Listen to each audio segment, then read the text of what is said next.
Welcome, this is Carrie Schell from On Point Quilter. Last week I shared with you how to create 2 appliques for my F is for Fall quilt. I will share with you how to finish the quilt with 2 additional appliques in this tutorial.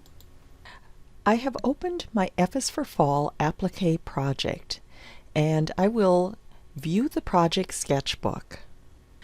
During the last tutorial we did the acorn and the apple, and now we're going to do 2 additional fall images as well. Select the Photos tab and we're going to do the leaf and the pumpkin. Now if you would like to download these images for tracing, they're included in last week's blog post and you can download them there and import them into EQ.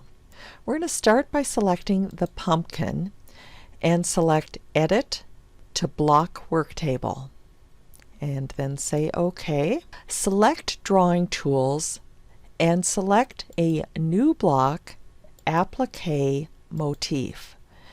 The difference between a motif and a block is that the motif does not have a background. Change the block width and height to 4.5 inches. Set the snaps at 4 by 4, which basically eliminates a lot of those dots on the page since we aren't going to be snapping to those snap points. Turn off the graph paper cells, and under snapping options we want to have on Snap to Node and Auto Join Segments when drawing. All others can be turned off. We also will Hide Show Autofill on closed patches. Under the Draw tool, select the Bezier Curve. To trace the segment on the left, start with a click and then a drag and then release when you get to the next sharp point. Then click at that same point and drag the mouse back to the starting node. The shape is filled in, which means everything is connected. Since I need to see the background image for tracing, I'm going to turn off the Hide Show Autofill now that I know everything is connected, and I can click on one of those lines and move a combination of the handles and the actual arc itself. You can add an additional node to help in the placement by double-clicking on the arc and then moving that node. Then I will repeat the process with the second Bezier curve. Select the Pick tool and select that segment. Select Clone followed by Flip left to right and position over the right side of the pumpkin. With the Edit tool, go ahead and clean up the placement of the lines so they match the tracing image. For the center of the pumpkin, select the Shapes tool, select the circle, and drag it over the center of the pumpkin. With the Pick tool, drag the outside placement lines on the left and the right to adjust the width of the patch. Just like other patches, you can also move nodes, add nodes, or adjust the placement of the arcs. Select the Shapes tool and the circle and drag another circle for the darker orange that is behind those last 3 patches. Select the circle with the Pick tool, turn on Hide Show Autofill so we can see it. And so I'm going to move the outside edges so that the shape is narrower than the outside patches. Select Send to Back. This will allow me to see where I need to make adjustments with the Edit tool. Now I'm going to turn off Hide Show Autofill and I'm going to go back to using the Bezier curve and I'm going to trace the handle. I'm going to turn on Hide Show Autofill to make sure it filled in. This tells me that all of my line segments are connected. Turn Hide Show Autofill back off and use the Edit tool to clean up the arcs in the handle. Select the Color tab, and now I can see that I have a little bit of gap that I need to fix. And with the Edit tool, make any adjustments to the patches. Select the Color tab and color the pumpkin. And I'll select Add to Project Sketchbook. Now I'm going to do a new block, Applique motif, and you'll see that I still have that same image on the background. Now I can just put another one on top of it, or you can always go to Tracing Image and right-click and select Delete Image.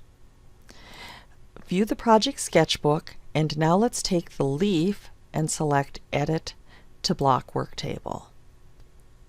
Select Drawing Tools and select Draw, and now because we have lots of curvy lines, I prefer, rather than the Bezier Curve, to use Freehand. And with Freehand I can draw long continuous curvy lines. EQ will add smooth nodes along the path. If I restart at the point I finished, EQ will connect the segments with a corner node. Continue drawing segments until you're back at the start of the patch.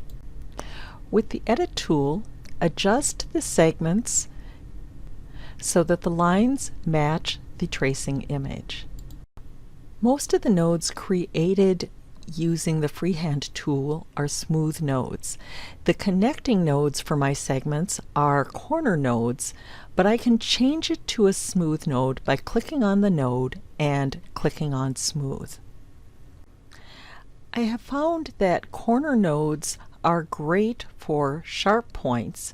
However, they are less effective when we want to create long, smooth lines.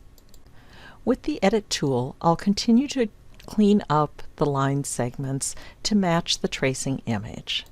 Turn on the Hide Show Autofill on closed patches to confirm that we have a closed patch. Select the Color tab and color the patch. Let's go ahead and add a vein down the center for our leaf.